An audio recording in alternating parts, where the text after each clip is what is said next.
Chocolate ganache எப்படி பண்ணணும்னு சொல்லிட்டு டெய்லி யாராச்சும் ஒருத்தராவது வீடியோவில் வந்து கமெண்ட் கேட்குறீங்க.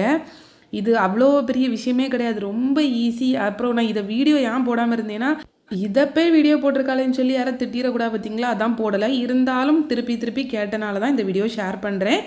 இது எப்படின்னா, 1 கப் சாக்லேட் எடுத்திங்கன்னா 1 கப் விப்பிங் க்ரீம், அது கூடலாம் கொஞ்சமாக பட்டர் சேர்த்து எடுத்தோன்னா அதோட கன்சிஸ்டன்சி ஒரு செமி லிக்யூட் மாதிரி இருக்கும். உங்களுக்கு அதை விட லிக்யூடாக வேணும்னா நீங்கள் விப்பிங் க்ரீமை கொஞ்சம் அதிகமாக சேர்த்துக்கலாம். அதுக்கப்புறம் வந்துட்டு உங்களுக்கு ட்ரிப்பிங் மாதிரி கொடுக்கணுனாலுமே கொஞ்சம் லிக்யூடாக இருந்துச்சுன்னா அந்த ட்ரிப்பிங் வந்து கரெக்டாக வரும். இவ்வளோ தான் இதில் விஷயம், மற்றபடி இதில் எதுவுமே கிடையாது. நான் வந்து சாக்லேட் எடுத்துருக்கிறேன், இது கூட விப்பிங் க்ரீம் சேர்க்குறேன். அப்புறம் வந்து பட்டர் வந்துட்டு கொஞ்சமாக சேர்த்துக்கிட்டோன்னா நம்ம ட்ரிப்பிங்ஸ் எல்லாம் கொடுக்கும்போது கொஞ்சம் ஷைனிங்காக இருக்கும். அதே மாதிரி கொஞ்சம் சீக்கிரமாகவே ஃப்ரிட்ஜில் வைக்கும்போது செட் ஆகும். அவ்வளோதான் விஷயம், வேறு எதுவுமே கிடையாது. பட்டருமே சேர்த்துட்டு இதை டபுள் பாயிலிங் மெத்தடில் நான் மெல்ட் பண்ணி எடுத்துருக்கேன் பாருங்கள். இப்போ இந்த மாதிரி தான் இருக்குது. இது பார்த்தீங்கன்னா சில சமயம் கொஞ்சம் கட்டி கட்டியாக இந்த மாதிரி இருக்கும்.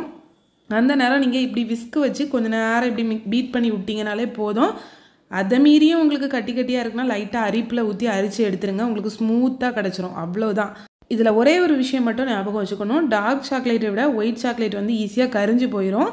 அது வந்து கொஞ்சம் ஓவர் ஹீட் ஆகிட்டாலே கரிக்கிறோம். அதனால் அது பண்ணும்போது மட்டும் நீங்கள் நல்லா மிக்ஸ் பண்ணி விட்டுட்டே இருங்க. மற்றபடி இதில் வேறு எதுவுமே பயப்படுறதுக்கு அவசியமே இல்லை. ரொம்ப சூப்பராக எல்லாருமே பண்ணிடலாம். கண்டிப்பாக ட்ரை பண்ணி பார்த்துட்டு எப்படி வந்துச்சுன்னு சொல்லுங்கள். கமெண்ட்ஸில் உங்கள் டவுட்ஸை கேளுங்க. பாய்.